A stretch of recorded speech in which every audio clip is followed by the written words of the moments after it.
Hello दोस्तों, जय माता दी। कैसे हैं आप सब? बहुत जल्द शनि जयंती आने वाली है और साथ ही वट सावित्री व्रत भी।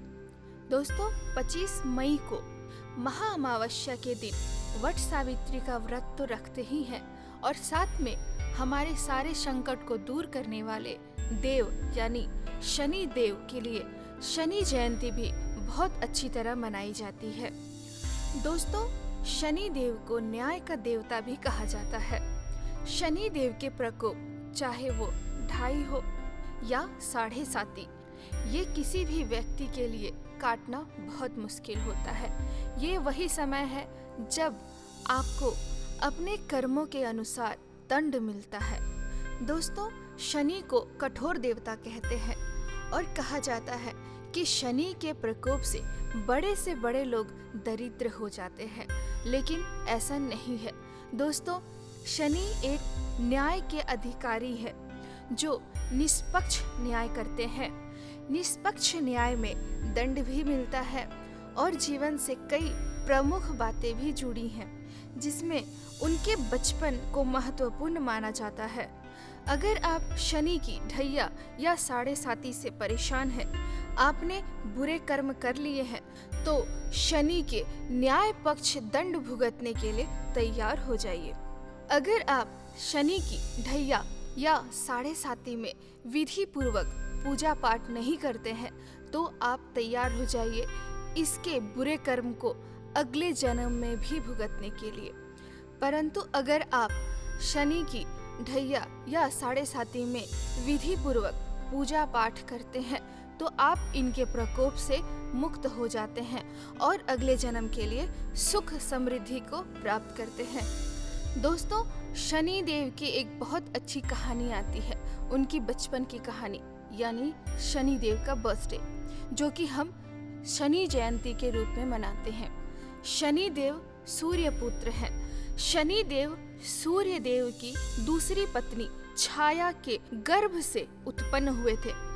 जब शनि देव माँ छाया के गर्भ में थे, तो वो शिव भगवान की भक्ति में लीन थी, जिसकी वजह से ना वो अपने खाने पीने पर ध्यान दे पाती थी और ना ही बच्चे पे।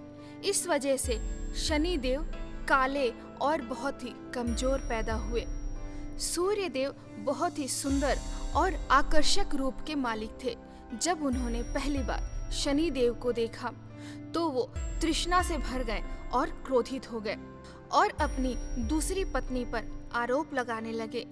जब उन्होंने अपनी संतान यानी शनि देव को देखा, तो वो उनकी कुरूपता के कारण उन्हें स्वीकार करने से मना कर दिए और शनि देव को उठाकर धरती पर फेंक दिए।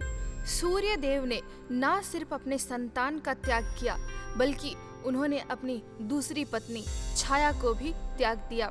सूर्य देव के ऐसे बर्ताव से शनि देव और माता छाया बहुत आहत हुए। शनि देव जब बड़े हुए, तो उन्होंने ठान लिया कि कोई भी दोषी हो, उसे निरपेक्ष दंड देना उचित है और उन्होंने अपने पिता सूर्य को दंड देने का निर्णय ले लिया। उन्होंने ठान लिया कि अपने पिता के समान अलौकिक शक्तियां प्राप्त करनी है और दृष्टि और अधिकार भी पाना है। शनि देव ने इस अधिकार को प्राप्त करने के लिए अपनी किशोरावस्था, युवावस्था का त्याग किया और दिन रात शिव जी यानी महादेव की तपस्या में लीन रहे। शनि देव ने अपनी तपस्या से यह वरदान प्राप्त कर लिया कि वह हर पापों का हिसाब रखेंगे और उसे उसी के अनुसार दंड दिया जाएगा। शनि देव को महादेव से मिले महावरदान के बाद वो न सिर्फ इंसानों पर बल्कि देवताओं के भी पापों का हिसाब रखते हैं और उनके पापों के अनुसार दंड देने का अधिकार रखते हैं। शनि देव को महादेव से मिले इस महावरदान के बाद उनकी भी गिनती देवों में होने लगी और उनकी नजर को कुदृष्टि की शक्ति मिली। कह सकते हैं कि शनि देव जिस भी व्यक्ति पर अपनी कुदृष्टि डालते हैं, उनका विनाश होना निश्चित है, चाहे वो इंसान हो, देवता हो, नाग या फिर असुर। शनि देव को कुदृष्टि की शक्ति मिलते ही उन्होंने सबसे पहले अपने पिता सूर्य को उनके पापों के अनुसार दंड दिया। शनि देव की पूजा करने से या दान पुण्य करने से आप अपने कष्ट और पापों को दूर कर सकते हैं। शनि जयंती भक्तों के उपवास रखने के लिए, व्रत रखने के लिए, प्रभु शनि देव को खुश करने के लिए रखा जाता है। शनि देव का आशीर्वाद प्राप्त करने के लिए शनि मंदिरों में जाकर तिल, तेल, लोहा, उड़द की दाल और काला कपड़ा दान करने से आप पर शनि देव का आशीर्वाद बना रहता है और वो प्रसन्न होते हैं। शनि देव को निरापक्ष न्याय देव कहा जाता है। अगर आपको शनि की 7.5 चल रही है या शनि की ढैया चल रही है तो अब समय आ गया है कुछ अच्छे कर्म करने के। इन सब में सबसे महत्वपूर्ण है माता पिता की सेवा करना। अगर आपको शनि की 7.5 या ढैया चल रही है तो आप सुबह रोजाना सबसे पहले वृद्धों की या अपने माता पिता की सेवा करें। इससे शनि देव प्रसन्न होंगे और आप देख सकेंगे और आप पे शनि देव का प्रकोप कैसे धीरे धीरे कम होता है।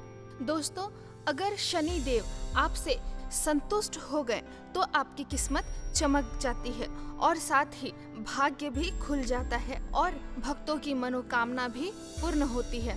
दोस्तों, शनि देव को प्रसन्न करने के लिए शनि जयंती के दिन हवन और यज्ञ करना तो बहुत अच्छा होता है, ये तो आप कर ही ले। और शनि जयंती के दिन ही वट सावित्री की भी पूजा होती है। शनि जयंती और वट सावित्री का व्रत एक ही दिन होता है। वट सावित्री व्रत के दिन आप अपने रोजमर्रा के काम को करें ही, साथ ही गंगा जल से पूरे घर को पवित्र करें और बांस की एक टोकरी में 7 प्रकार के धान भरकर ब्रह्मा जी की मूर्ति बना ले। मूर्ति आप गमले की मिट्टी से भी बना सकती हैं। साथ ही ब्रह्मा जी के बाईं ओर सावित्री और उसकी दूसरी ओर सत्यवान की मूर्ति उसी प्रकार स्थापित करें। इसके बाद टोकरी को वट वृक्ष के नीचे रख देना है। अगर आप घर से मूर्तियां बनाकर नहीं ले जाना चाहती तो आप बरगद के पेड़ के नीचे की मिट्टी से भी मूर्तियां बना सकती हैं और उन्हें स्थापित कर सकती हैं। पूजन के समय सावित्री और सत्यवान की मूर्तियां वृक्ष के नीचे रखना है और साथ में वृक्ष में मीठा जल, कच्चा दूध अर्पण करें। पूजन के समय जल, मोली, रौली, कच्चा सूत, धूप, चना, गुड़ इत्यादि सामग्री का इस्तेमाल करना चाहिए। सूत का धागा आप लाल या पीला करके इस्तेमाल कर सकते हैं। सूत को लाल करने के लिए आप रोली का इस्तेमाल कर सकते हैं और पीला करने के लिए हल्दी का। अब सूत के धागे को बरगद के पेड़ के चारों ओर लपेटना है और 7 परिक्रमा करनी है। आपको वट वृक्ष के कम से कम 4 फेरे लेने हैं और अगर आप 108 फेरे लेते हैं तो सबसे ज्यादा पुण्य फल मिलता है। और इसके बाद आपको सावित्री और सत्यवान की कथा सुननी चाहिए। पूजन समाप्त होने के बाद बांस के पत्तों में फल, फूल, कपड़े आदि को रखकर दान करना चाहिए और साथ ही चने का जो प्रसाद है वो सभी को बांट देना चाहिए।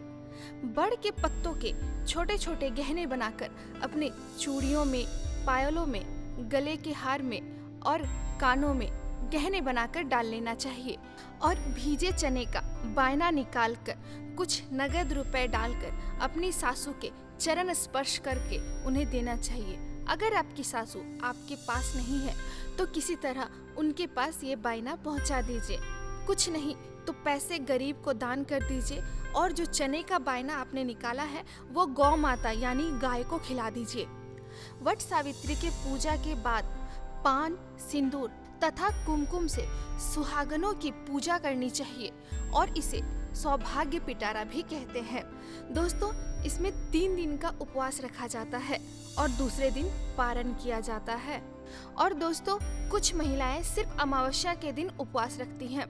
पूजन संपन्न होने के बाद फल, कपड़े इत्यादि ब्राह्मण को दान किया जाता है। इसके बाद आपको घर जाने के बाद एक छोटा सा काम करना होता है जो मैं आपको बताऊंगी कुछ देर में। इससे पहले हम जानेंगे सावित्री के बारे में। सावित्री भारतीय संस्कृति में एक ऐतिहासिक चरित्र है। सावित्री का अर्थ वेद माता, गायत्री और सरस्वती है। सावित्री का जन्म बहुत ही विशिष्ट परिस्थितियों में हुआ था और कहते हैं भद्र देश के राजा अश्वपति की कोई संतान नहीं थी।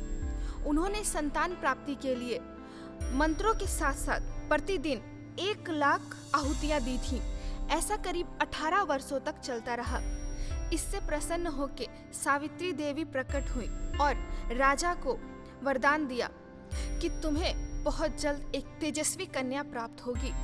सावित्री देवी के आशीर्वाद से राजन के घर एक कन्या का जन्म हुआ जिसका नाम सावित्री रखा गया और वो बड़े होते होते बहुत रूपवान हो गई थी।